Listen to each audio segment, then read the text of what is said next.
semua bangkit berdiri, kita mau nyanyi bersama-sama. Hari ini harinya Tuhan, harinya Tuhan. Mari kita bersukaria, bersukaria. Hari ini harinya Tuhan, mari kita bersukaria. Hari ini harinya Tuhan.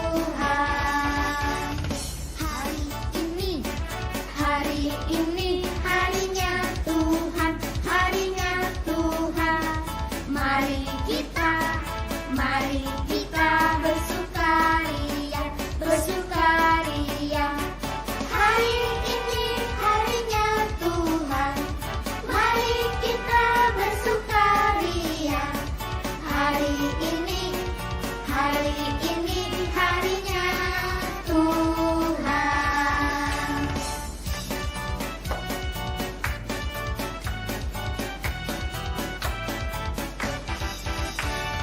Hari Senin, hari Selasa, harinya Tuhan, harinya Tuhan. Hari Rabu, hari Kamis, harinya Tuhan, harinya Tuhan. Hari Jumat, harinya Tuhan. Hari Sabtu, harinya Tuhan. Hari Minggu, semua harinya Tuhan. Happy yeah. Ayo senang jadi anak Tuhan.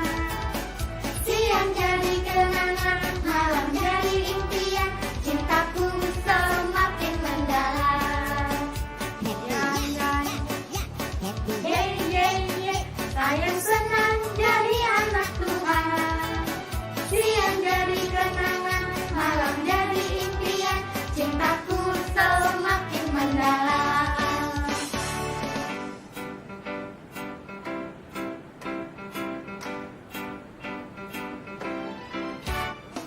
Duduk senang, berjalan senang, di mana-mana hatiku senang. Senang Yesus tolong saya, hatiku selalu senang.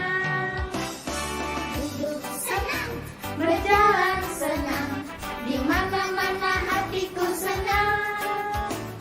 Senang Yesus tolong saya, hatiku selalu senang. Shalom, selamat hari Minggu. Tuhan Yesus memberkati, semuanya sehat-sehat, semuanya dalam keadaan baik. Ya, adik-adik, sebelum kita mendengarkan firman Tuhan, mari kita berdoa. Tuhan Yesus, terima kasih untuk hari ini. Engkau masih memberi kami kesempatan Tuhan untuk berkumpul bersama, untuk memuji, memuliakan nama-Mu, untuk mendengarkan firman-Mu. Terima kasih Tuhan, Kau berkati kami semua. Dalam nama Tuhan Yesus kami sudah berdoa. Haleluya, amin. Suatu hari tidak mendapat air, masih bisa bertahan karena mungkin ada sisa air dari hari-hari sebelumnya. Paling-paling tidak mandi. Ketika hari kedua juga tidak ditemukan lagi air. Mulai terjadi rengekan anak-anak kecil. Mulut dan tenggorokan terasa kering.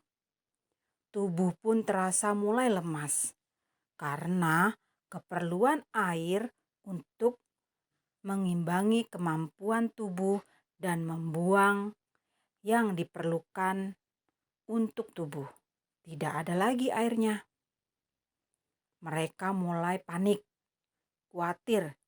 Besok kita sudah bisa menemukan air tidak ya? Terbayang-bayang air laut Tebrau. Itu asin. Tak dapat diminum. Air sungai Nil saat di Mesir dan lain-lain. Tibalah hari ketiga, ternyata mereka juga tidak mendapat air. Mereka melihat di kejauhan mata memandang sepertinya ada air. Tapi setelah mereka berlari-lari mendekati, tidak ada air ternyata. Itu hanya fata morgana. Namun tiang awan itu terus menuntun mereka untuk berjalan. Di tengah kelelahan, kekeringan, dan kehausan itulah mereka sampai di Marah. Di situ ada air. Hore! Pikir mereka hari ini, pikir mereka. Ini dia, segar mereka bergegas menyerbu sumber air itu. Haup, haup, haup, biur, biur, biur. Mereka menjadi ribut. Ih, airnya pahit sekali. Bagaimana Musa? Kita sebentar lagi bisa mati kehausan. Air ini pahit sekali. Orang Israel hanya tahu bersungut-sungut, marah, dan menuntut Musa. Padahal dengan marah-marah, air tetap tidak datang dan tidak ditemukan. Beda dengan Musa, dia berseru kepada Tuhan. Tuhan, Engkau yang mengutus kami keluar dari Mesir. Hamba-Mu tahu Engkau bisa menyelesaikan persoalan air ini. Apa yang kemudian terjadi? Tuhan menunjukkan sesuatu kepada Musa. Tuhan berfirman, Musa, lihatlah sepotong kayu itu. Lemparlah kayu itu ke dalam air. Lalu air itu akan menjadi manis. Kayu, jadi manis. Hal yang tak mungkin, tapi itu perintah Tuhan. Maka Musa pun melakukannya. Dan keajaiban karya Tuhan terjadi. Musa mencicipinya. Apa? Tidak percaya bahwa air itu pahit. Kok masih dicicipi? Gerutu mereka. Maaf, kalian harus merasakannya sekarang. Setelah aku melakukan petunjuk Tuhan untuk melemparkan kayu itu ke dalam tadi, maka orang-orang itu pun mencicipi air itu. Hei, benar. Air pahit itu sekarang jadi bisa diminum. Hore, kita dapat air, kita bisa mandi, bisa minum dan masak kembali. Mereka bersuka cita, minum sepuasnya, melepas dahaga dan kelelahan perjalanan itu. Puji Tuhan, lewat seruan minta pertolongan dari Musa, mereka tidak hanya beroleh air yang menjadi kebutuhan hidup mereka, namun Tuhan juga memberikan firman-Nya lewat Musa.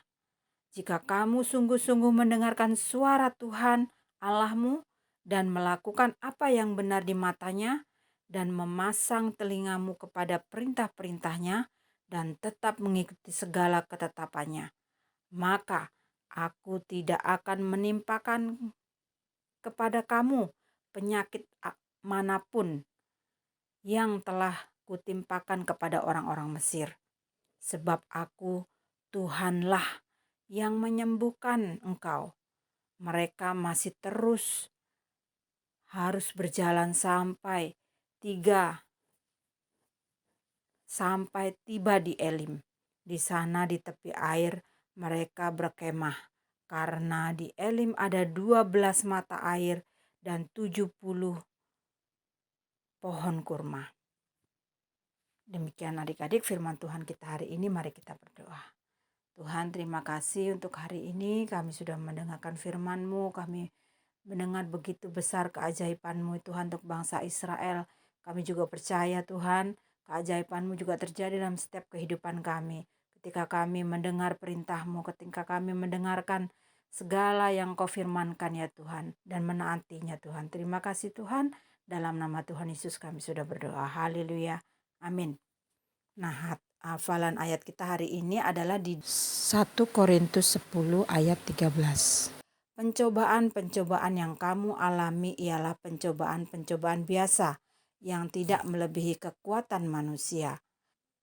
Sebab Allah setia dan karena itu Ia tidak akan membiarkan kamu dicobai melampaui kekuatanmu. Pada waktu kamu dicobai, Ia akan memberikan kepadamu jalan keluar sehingga kamu dapat menanggungnya. Kita ulangin ya, ayat hafalnya cukup panjang. 1 Korintus 10 ayat 13. Pencobaan-pencobaan yang kamu alami ialah pencobaan-pencobaan biasa yang tidak melebihi kekuatan manusia. Sebab Allah setia dan karena itu Ia tidak akan membiarkan kamu dicobai melampaui kekuatanmu. Pada waktu kamu dicobai, Ia akan memberikan kepadamu jalan keluar sehingga kamu dapat menanggungnya. Baik adik-adik, sampai di sini firman Tuhan kita hari ini. Sampai ketemu minggu depan. Tuhan Yesus memberkati.